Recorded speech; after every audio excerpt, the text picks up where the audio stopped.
Bismillahirrahmanirrahim. Assalamualaikum warahmatullahi wabarakatuh. Nama saya Siti Hajar binti Muhammad Zamri dan nombor matrik 055007. Okey, tajuk pembentangan kami pada hari ini ialah Perang Uhud dan sifat-sifat munafikun. Okey, sebelum itu kami ingin mengucapkan ribuan terima kasih kepada Ustaz Nurul Hafiz kerana telah banyak membantu kami dalam menyiapkan tugasan ini. Peperangan Uhud. Peperangan ini meletus kerana terdapat sebahagian daripada penganjur-penganjur Quraisy yang tidak terbunuh di dalam Ghazwat Badar, iaitu Perang Badar. Mereka telah bermersyarat sesama mereka untuk melancarkan serangan menuntut bela di atas kematian pejuang-pejuang mereka di dalam peperangan Badar Al-Kubra sebelum ini. Mesyuarat mereka akhirnya bersetuju agar unta dagangan Abu Sufyan dengan segala harta modal mereka itu dijadikan sebagai tabung pembiayaan bagi menyediakan tentera yang kemas untuk menyerang Rasulullah sallallahu alaihi wasallam. Seluruh Quraisy bersatu untuk tujuan ini. Malah anasir yang lain dikenal sebagai Al-Ahabish pun turut bersama. Seterusnya yang digunakan juga sebilangan besar adalah dari wanita kafir sebagai pemberangsang untuk menahan golongan lelaki ni daripada golongan lelaki ni agar mereka tidak lari daripada medan perang bila orang Islam memaksa mereka berundur ke belakang. Jadi kesemua mereka yang keluar adalah seramai 3,000 pejuang. Okey, berita ini pun telah sampai kepada pengetahuan Rasulullah sallallahu alaihi wasallam. Lalu baginda pun telah bermusyarat dengan para sahabatnya, di mana baginda telah menawarkan kepada mereka sama ada keluar daripada Madinah dan bertemu di medan perang ataupun tinggal di Madinah menunggu kedatangan kaum Quraisy. Jadi kalau mereka melanggar, barulah baginda dan kaum muslimin yang lain akan mempertahankan mereka. Okey, lalu Nabi pun menyusun barisan tentera bersama para sahabatnya yang berjumlah tidak lebih dari 700 orang pejuang di suatu tempat di celah Bukit Uhud, di mana disusunkan barisan tentera muslimin membelakangi bukit menghadapi kota Mekah. Ditempatkan juga 50 orang pemanah di atas bukit di belakang tentera muslimin. Dilantik Abdullah bin Jabir sebagai ketua pasukan pemanah itu dan dipesankan kepada mereka, berjuanglah kamu di dalam saf kamu dan mempertahankanlah belakang kami dari serangan. Jika kamu dapati kami menang, janganlah kamu turun menyertai kami. Begitu juga kalau kamu dapati kami diserang, jangan turun menolong kami. Okey, pertempuran pun mula memarak. Pertempuran semakin sengit, orang Islam menunjukkan kemarahan mereka yang mengkagumkan, di mana pahlawan-pahlawan ulung di hadapan tentera Islam ialah Abu Dajanah, Hamzah bin Abdul Muttalib dan Mus'ab bin Umair. Okey, Mus'ab bin Umar terbunuh di hadapan Rasulullah, lalu bendera disambang oleh Ali bin Abi Thalib radhiyallahu anhu. Tidak berapa lama Allah Subhanahu Wa Taala telah mengurniakan pertolongannya kepada orang Islam, di mana kaum musyrikin lari menyelamatkan diri masing-masing, tidak menghirau sesuatu pun meskipun perempuan-perempuan mereka melaung-laungkan dan menyumpah-nyumpahkan kepada mereka. Okey, orang Islam pun memburu dari belakang dan menawan apa yang boleh ditawan. Di masa ini, pelontar-pelontar lembing di atas bukit bercakap-cakap sesama mereka bila melihat kemenangan orang Islam. Mereka masing-masing memberi pendapat. Sebahagian daripada mereka turun dari tempat pertahanan mereka dengan sangkaan bahawa peperangan sudah pun selesai. Tapi apabila mereka pun turun mengumpul harta-harta rampasan yang berselera itu, hanya tinggal Abdullah bin Jabir bersama sebilangan kecil sambil menyebut-nyebut pesanan Rasulullah sallallahu alaihi wasallam. Okey, di mana kemudian Khalid bin Al-Walid pun mendapati Bukit Uhud sudah kosong dari pertahanan. Hanya beberapa orang sahaja kelihatan tetap di situ, lalu ia berpatah balik dari belakang bukit dengan kudanya berserta dengan askarnya dan diikuti oleh Akramah. Mereka menyerang askar pemanah Islam yang masih tinggal beberapa orang, di mana mereka telah dapat membunuh ketuanya. Seterusnya mereka membuat serangan terus ke seluruh kaum muslimin dari belakang. Okey, di masa ini orang Islam pun sudah terdedah dan mula dikuasai ketakutan. Dalam keadaan ini, orang Islam berperang dengan keadaan yang tidak teratur lagi, di mana kaum musyrikin pun dia bertindak dengan lebih ganas lagi sehingga sampai ke tempat Rasulullah, di mana baginda telah dilontar dengan batu hingga tercampak ke dalam satu lubang dan terpatah satu batang gigi depan baginda.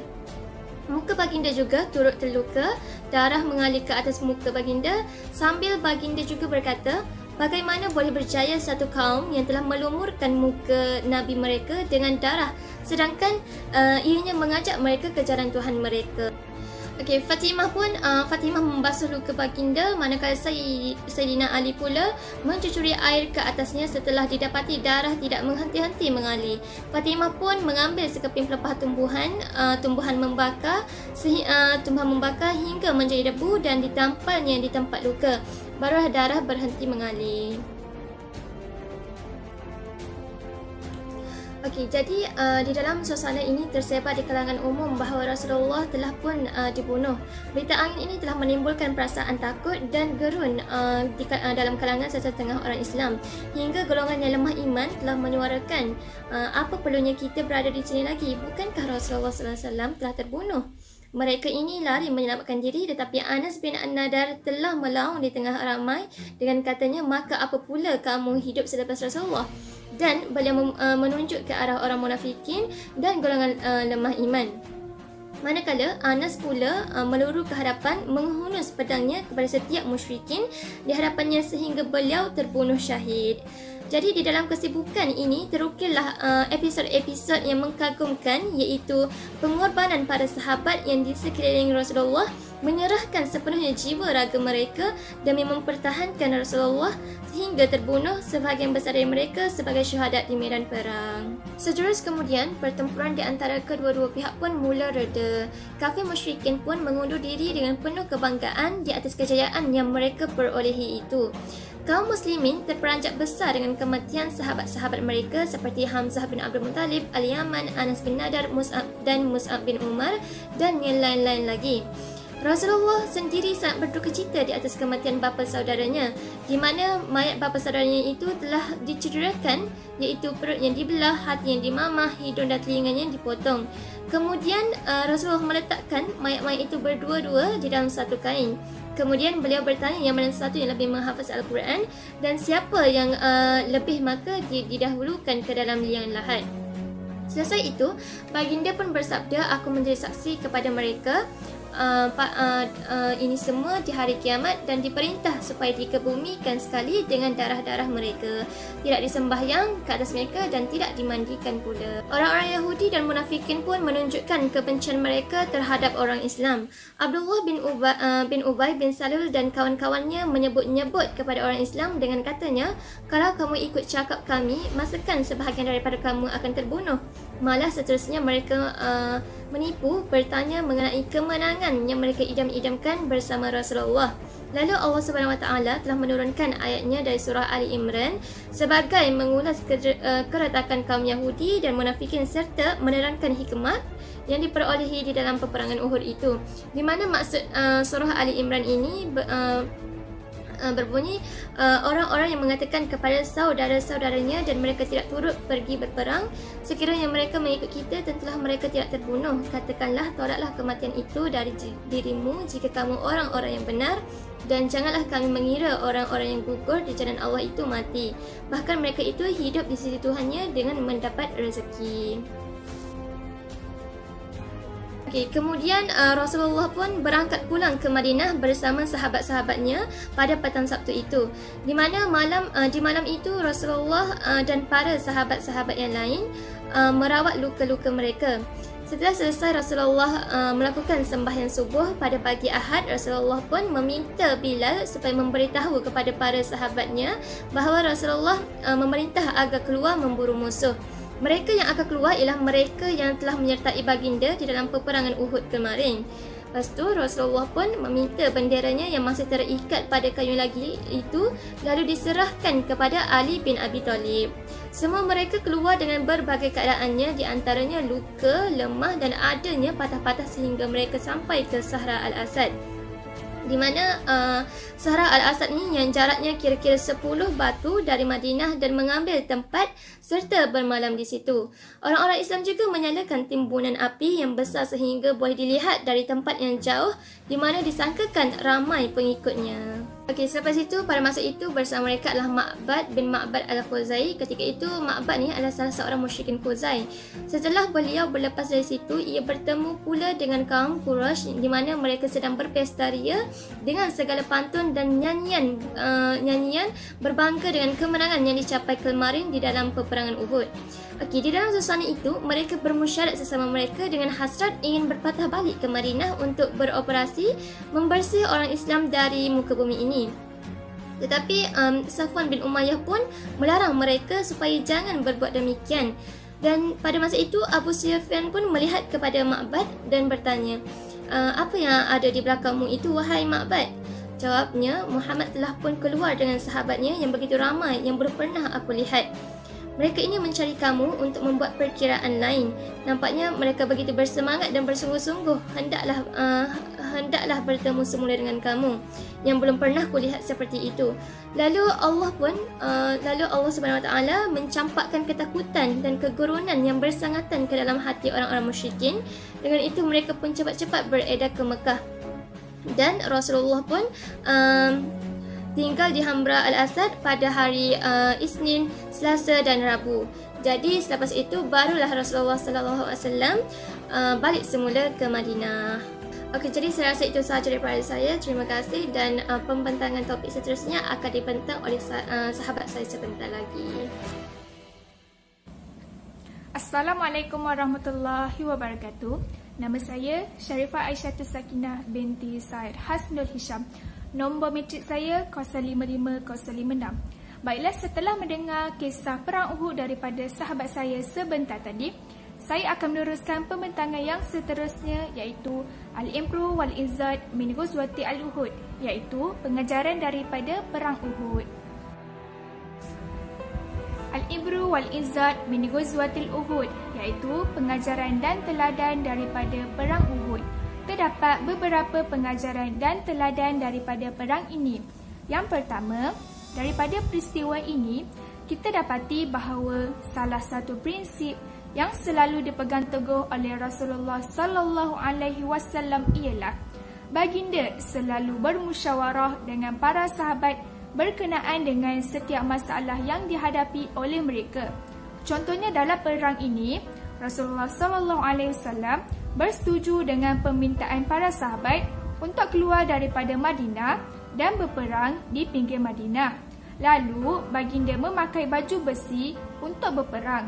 Akan tetapi, para sahabat menyesal dan menarik balik permintaan mereka dan mengharapkan Rasulullah SAW kekal di Madinah. Hal ini kerana para sahabat ingat Rasulullah SAW akan menolak permintaan mereka dan tidak jadi meneruskan peperangan. Hikmah yang kita boleh dapat di sini ialah perbincangan mengenai satu masalah yang sudah pun diputuskan, iaitu ketika Rasulullah keluar di hadapan sahabat dengan memakai baju besi dan membawa kelengkapan berperang adalah satu perbincangan di luar prinsip mesyuarat. Selain itu, Rasulullah berasa berat hati untuk mengubah keputusan apabila baginda sudah pun memakai baju perang, kerana jika baginda ubah keputusan, ia akan menunjukkan sebagai suatu kelemahan di dalam pentadbiran. Sikap ini biasanya timbul kerana takut dan waspada kepada perkara yang belum berlaku. Rasulullah SAW berkata dengan keazaman yang penuh tanpa mempedulikan kata-kata sahabat yang diungkitkan bersama mereka. Tidak sewajarnya Nabi sesudah pakai baju perang untuk menanggalkannya semula, sehinggalah Allah datangkan ketentuan di antaranya dan musuhnya. Baiklah, pengajaran yang kedua ialah ketika peperangan berlaku, Rasulullah SAW enggan meminta bantuan daripada orang bukan Islam, walaupun bilangan orang Islam sedikit berbanding musuh.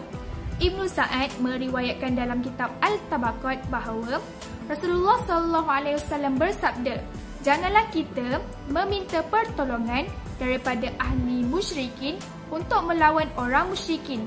Imam Muslim juga meriwayatkan bahawa Rasulullah SAW bertanya kepada seorang lelaki yang ikut baginda berperang ketika peperangan Badar, adakah engkau beriman kepada Allah?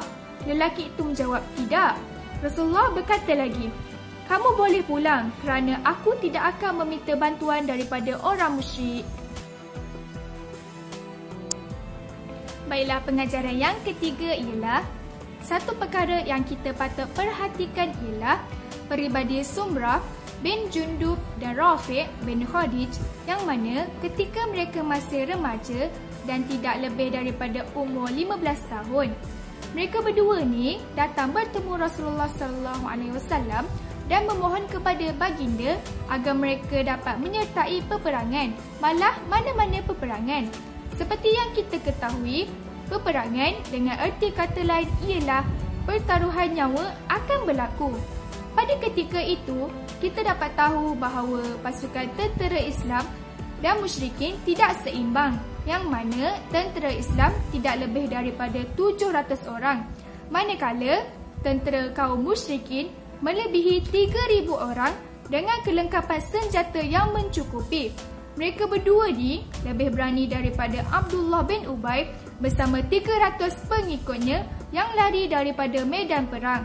Okey, kita dapat lihat bahawa walaupun mereka masih remaja, mereka berani dan bersungguh untuk mengikuti peperangan.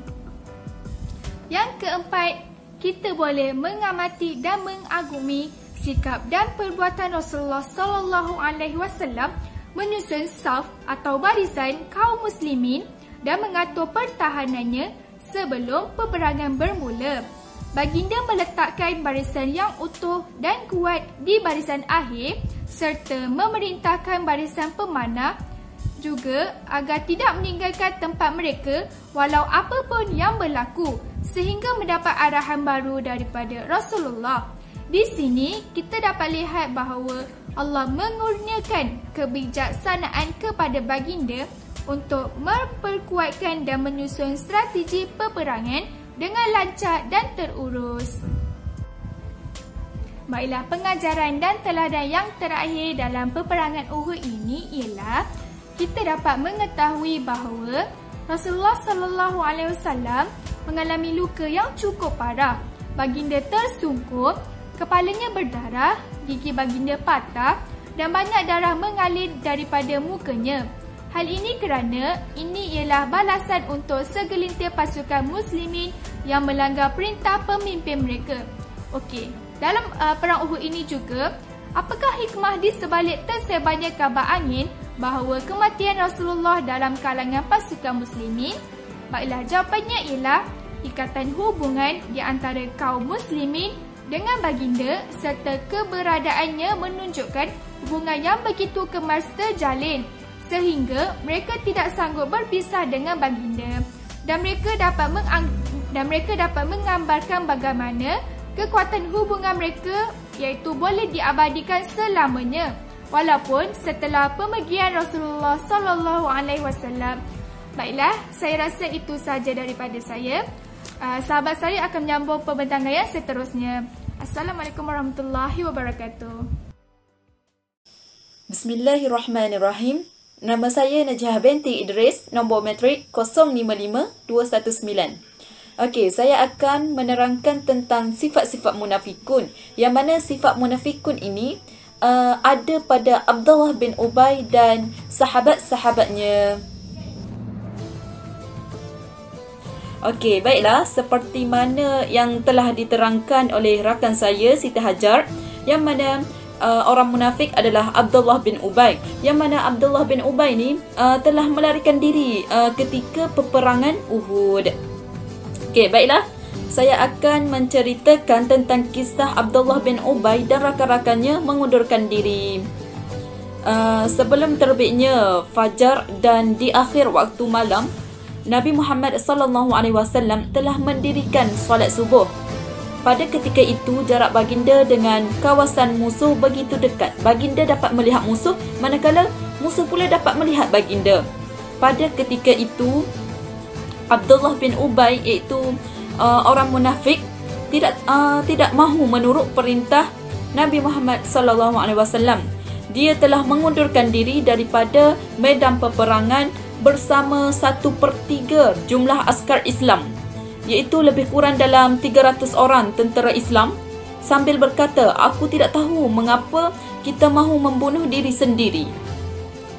Dia mempertikaikan mengapa Nabi Muhammad SAW tidak mengendahkan pendapatnya dan memilih pandangan yang lain. Tidak dapat dinafikan lagi bahawa sebab pengundurannya bukan berdasarkan pandangannya yang tidak diterima oleh baginda, tetapi dia mengikuti perjalanan bersama tentera Islam ke tempat ini kerana mempunyai agenda yang tersembunyi. Jikalau pendapatnya dijadikan sebab utama, sudah tentu dia menarik diri daripada barisan tentera Islam dari awal lagi.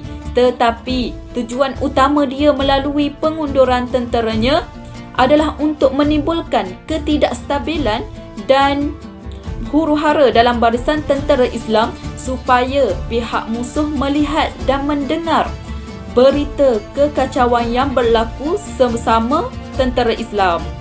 Sehingga ramai tentera Islam yang berpaling tadah daripada arahan Nabi Muhammad SAW.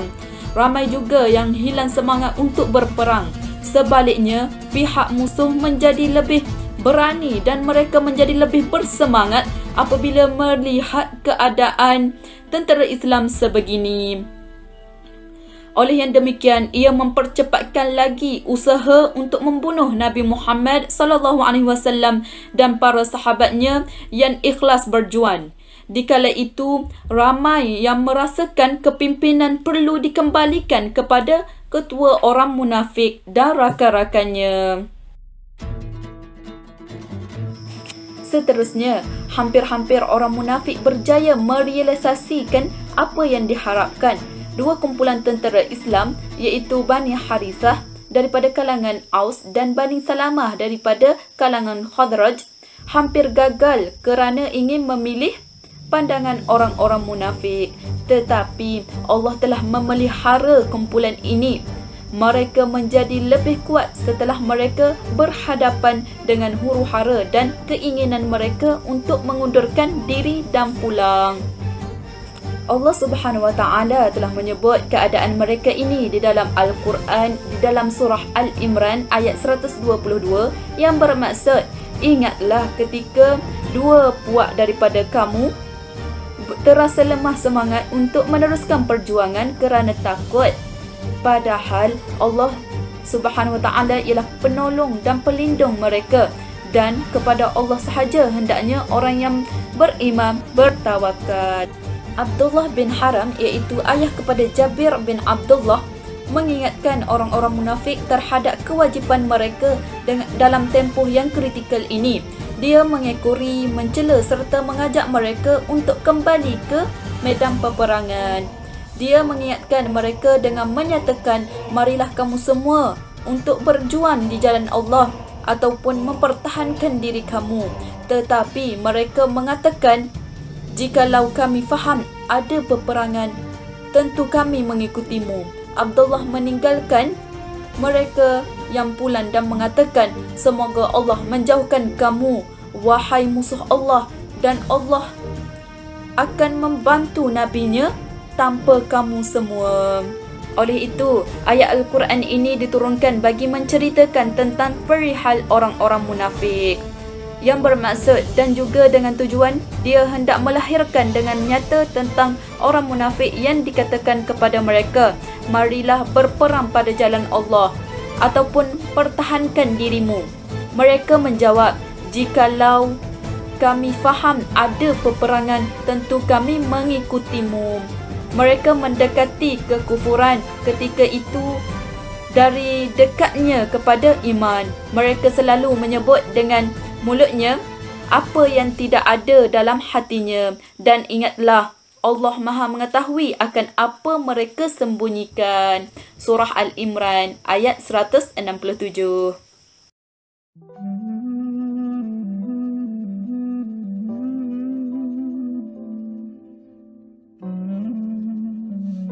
Bismillahirrahmanirrahim. Nama saya Nur Balkis binti Bahrom, nombor matrik 055813. Okay, baik. Seterusnya saya akan menerangkan perkara berkaitan pengajaran yang diperolehi daripada sikap munafikun di dalam kisah ini.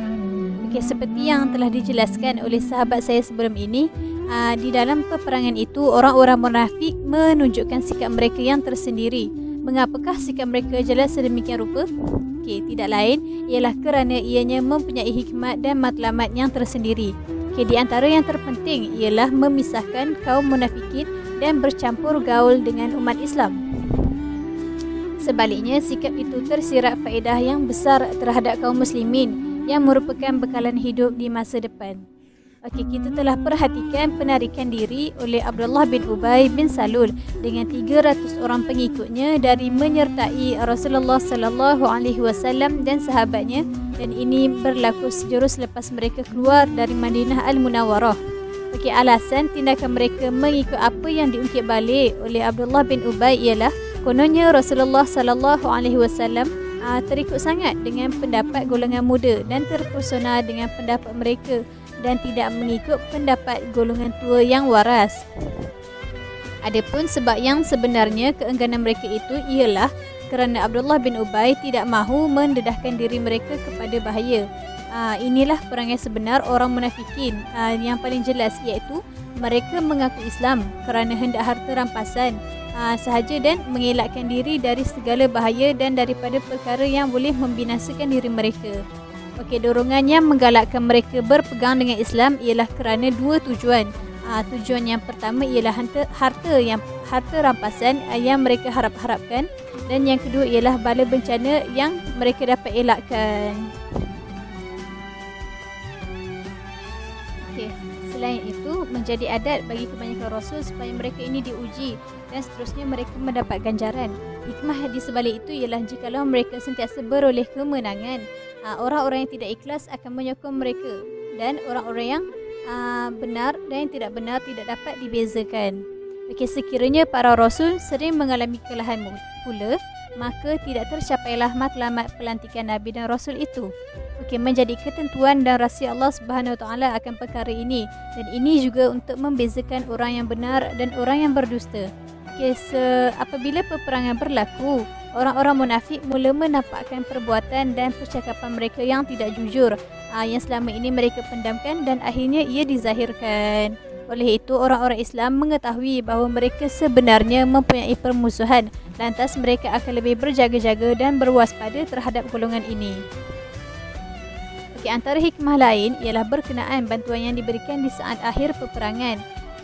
Ini sebenarnya bertujuan mendidik hati supaya merendah diri dan tidak selalu bermegah-megah setiap masa. Hal ini kerana apabila orang yang beriman diuji, mereka akan sabar. Manakala apabila orang munafik ini diuji, mereka akan gemetar dan takut.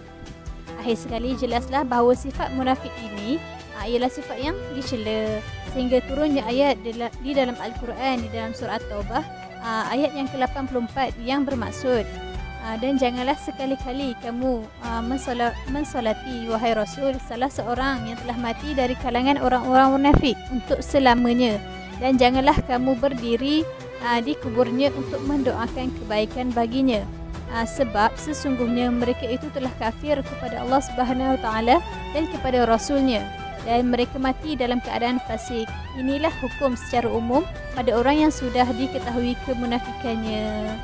Sekian, ini saja daripada saya. Seterusnya akan disambung oleh sahabat saya yang lain.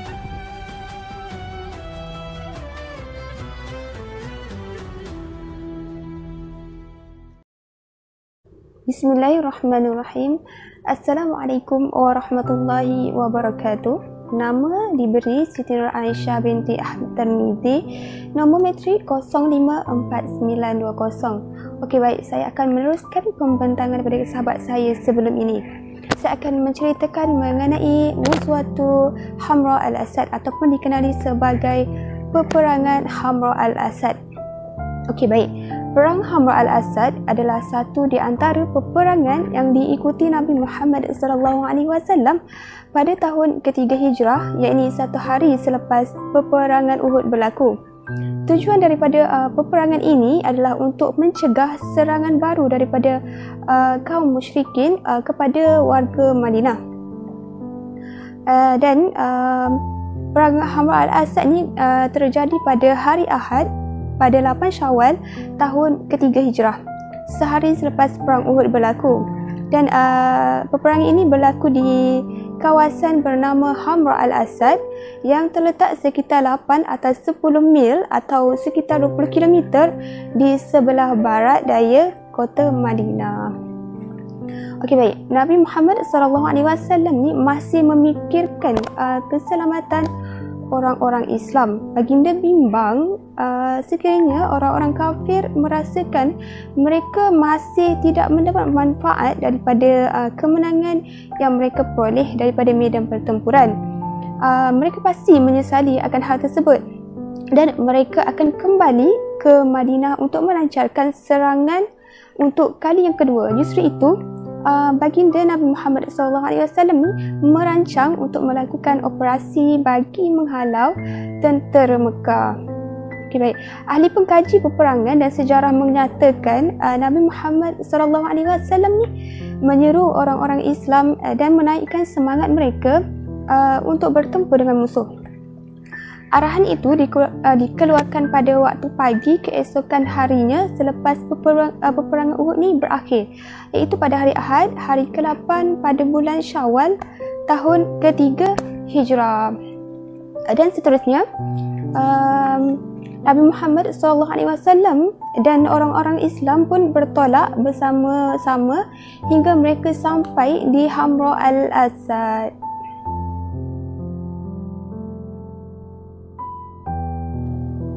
Okey, sebaik tiba di situ, Ma'bad bin Abi Ma'bad al-Khuzai bergegas untuk berjumpa dengan Nabi Muhammad SAW dan kemudiannya Ma'bad ni memeluk Islam. Ada pendapat yang mengatakan bahawa dia masih kekal dalam kesyirikannya, tetapi dia bertemu dengan baginda kerana menjadi penasihat kepada baginda. Ini kerana Bani Khuza'ah dan Bani Hashim mempunyai ikatan perjanjian yang sudah dimeterai. Dan Nabi Muhammad SAW memerintahkan dia untuk mengekori Abu Sufyan untuk menggagalkan rancangannya. Apa yang dibimbangi Nabi Muhammad SAW tentang rancangan pihak Quraisy untuk kembali semula ke Madinah adalah jangkaan yang benar. Apabila pihak musuh sampai di Ar-Rawha yang terletak 36 batu dari Madinah, mereka saling mengecam dan berkata antara satu dengan yang lain. Nampaknya pendapat yang diutarakan ini berlaku secara spontan tanpa penelitian mendalam yang tidak menilai kekuatan untuk kedua-dua kumpulan tentera dengan penilaian yang baik. Oleh itu, ketua mereka yang bertanggungjawab iaitu Safwan bin Umayyah tidak sependapat dalam hal ini dan berkata, "Wahai kaum, janganlah kamu melakukannya. Sesungguhnya aku takut orang-orang Islam akan menyerang kamu, iaitu orang Islam yang tidak keluar berperang semasa peperangan Uhud. Balik dan kamu akan menang. Sesungguhnya aku tidak berasa selesa jikalau kamu pergi ke Madinah dan kemudian kamu dikalahkan nanti." Walau bagaimanapun, pendapatnya ditolak di hadapan majoriti orang-orang kafir. Tentera kafir bersepakat untuk menuju ke Madinah, tetapi sebelum Abu Sufyan dan tenteranya bertolak dari markas mereka, Ma'bad bin Abi Ma'bad al-Khuzai mengekori Abu Sufyan. Dan Abu Sufyan tidak tahu menahu tentang keislamannya. Dia bertanya, "Apa yang kamu ingin sampaikan, wahai Ma'bad?" Ma'bad menjawab, dia sebenarnya mahu meniupkan api peperangan secara dalaman untuk menakutkan pihak musuh. "Muhammad, dia keluar dengan para sahabatnya dan akan membunuh kamu dengan satu kumpulan tentera yang tidak pernah aku melihatnya. Api kemarahan mereka meluap-luap untuk menyerang kamu. Orang-orang mereka yang tidak menyertai peperangan Uhud sudah berkumpul bersamanya. Mereka menyesal atas kehilangan yang mereka hadapi. Dalam diri mereka ada perasaan dendam yang tidak pernah aku melihatnya sebelum ini." Abu Sufyan berkata lagi, "Benarkah apa yang kamu katakan ini?" Dia membalas, "Demi Allah, kamu perlu berangkat pulang apabila kamu melihat sekumpulan kuda yang berada di sebalik kawasan tinggi itu, ataupun sehingga kamu melihat barisan pertama tentera mereka yang akan keluar dari sebalik bukit itu. Abu Sufyan berkata lagi, "Demi Allah, kami telah mengumpulkan kekuatan untuk menghapuskan akar umbi mereka." Lalu Ma'bad berkata, "Jangan lakukannya. Sesungguhnya aku menasihati kamu supaya kamu tidak melakukannya."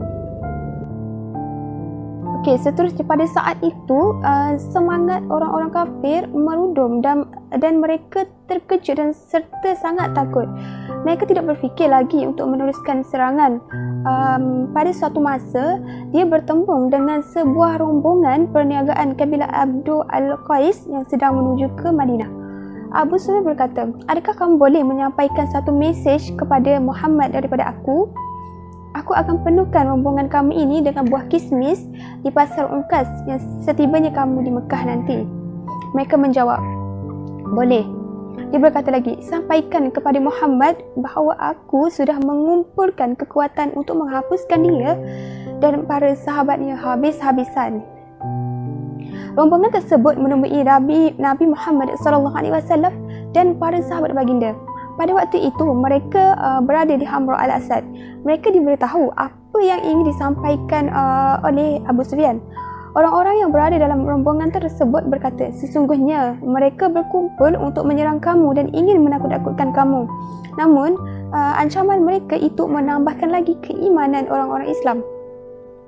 Allah Subhanahu Wa Taala merakamkan peristiwa ini dalam Al-Quran, yakni dalam surah Ali Imran ayat 173 yang membawa maksud mereka yang diberitahu oleh orang mereka bahawa kaum kafir ataupun kaum musyrik ini telah mengumpulkan tentera untuk memerangi kamu. Oleh itu takutlah kepada mereka. Maka berita itu menambahkan iman mereka, lalu berkata, "Cukuplah Allah sahaja sebagai penolong kami dan sebaik-baik pengurus." Nabi Muhammad SAW berada di Hamra Al-Asad selepas terlibat dalam peperangan Uhud pada hari Isnin, Selasa dan Rabu bersamaan 9 hingga 11 Syawal tahun ketiga Hijrah. Kemudian baginda pulang ke Mekah. Sebelum pulang ke Madinah, baginda mengambil Abu Izzat Al-Jumahi, yakni dia adalah tawanan perang Badar yang dibebaskan tanpa sebarang bayaran ataupun wang tebusan kerana kefakirannya dan mempunyai anak perempuan yang ramai, untuk mengadakan perjanjian dengannya supaya tidak memusuhi Islam. Tetapi Abu Izzat Al-Jumahi ini telah melanggar dan mengkhianati perjanjiannya dengan Nabi Muhammad sallallahu alaihi wasallam. Lalu baginda telah mengarahkan Az-Zubair atau Asim bin Sabit untuk memancung lehernya. Hukuman bunuh dijalankan terhadap para pengikut Mekah. Mereka adalah Muawiyah bin Al-Mughirah bin Abi Al-As, datuk kepada Abdul Malik bin Marwan di sebelah ibunya. Dia dihukum bunuh kerana apabila orang-orang kafir pulang daripada peperangan Uhud, Muawiyah ini pergi berjumpa dengan anak saudaranya iaitu Uthman bin Affan. Uthman ni memberi perlindungan kepadanya dengan syarat dia berada di Madinah tidak melebihi 3 hari. Apabila tentera Islam keluar daripada Madinah, dia berada di Madinah lebih dari 3 hari untuk melakukan intipan bagi pihak Quraisy. Apabila tentera Islam pulang, Muawiyah keluar daripada Madinah dan melarikan diri. Nabi Muhammad SAW memerintahkan Zaid bin Harisah dan Ammar bin Yasir untuk mengejarnya dan mereka berdua berjaya membunuhnya. Tidak dapat diragukan lagi bahawa peperangan Hamra Al-Asad ni bukan peperangan yang berasingan, tetapi ia adalah sebahagian daripada peperangan Uhud. Ia adalah misi ketenteraan yang menyempurnakan kesudahan peperangan Uhud. Bahkan keputusan peperangan ini menunjukkan dengan jelas bahawa Abu Sufyan bersurai dan mengundurkan tenteranya dengan cepat. Dia takut tenteranya mengalami kekalahan dan menanggung malu jika peperangan peringkat ketiga diteruskan. Hal yang mengesahkan lagi bahawa kemenangan mutlak tidak diperoleh oleh tentera kafir adalah pendirian Abu Sufyan semasa peperangan Hamra Al-Asad.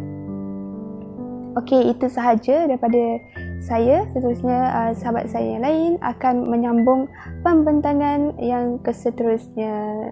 Sekian, terima kasih. Seterusnya, saya akan meneruskan pembentangan mengenai pengajaran daripada tajuk kumpulan kami, iaitu peperangan Uhud dan sifat munafikun. Okey, baiklah. Pengajaran daripada tajuk kumpulan kami ialah Ibnu Al-Qayyim membahaskan tajuk ini dengan panjang lebar. Ibnu Hajar berkata, para ulama mengatakan dalam kisah peperangan Uhud terdapat faedah dan rahsia besar yang Allah Subhanahu Wa Taala berikan kepada kita. Antaranya memberitahu kepada orang-orang Islam kesan yang buruk apabila maksiat dan perkara yang dilarang oleh Allah Subhanahu Wa Taala tidak diendahkan. Antara maksiat yang berlaku adalah pasukan pemanah tentera Islam meninggalkan posisi mereka dan tidak berpegang kepada arahan Nabi Muhammad sallallahu alaihi wasallam supaya mereka bertahan dan kekal di Bukit Uhud. Antara hikmah yang lain berkenaan bantuan yang diberikan di saat-saat akhir peperangan, ia sebenarnya bertujuan untuk mendidik hati supaya merendah diri dan tidak selalu bermegah-megah setiap masa. Seterusnya, faedah lain daripada peperangan ini adalah Allah Subhanahu Wa Taala menyediakan kepada para hamba-Nya yang beriman syurga yang tidak dapat diperoleh melalui amalan mereka. Oleh itu, Allah Subhanahu Wa Taala memberikan mereka cabaran dan ujian supaya mereka memperoleh ganjarannya. Antara ujian yang diberikan olehnya adalah mati syahid dalam peperangan. Ia adalah ganjaran yang paling tinggi di sisinya, dan Allah Subhanahu Wa Taala memberikan galakan kepada orang yang beriman untuk mengharapkannya.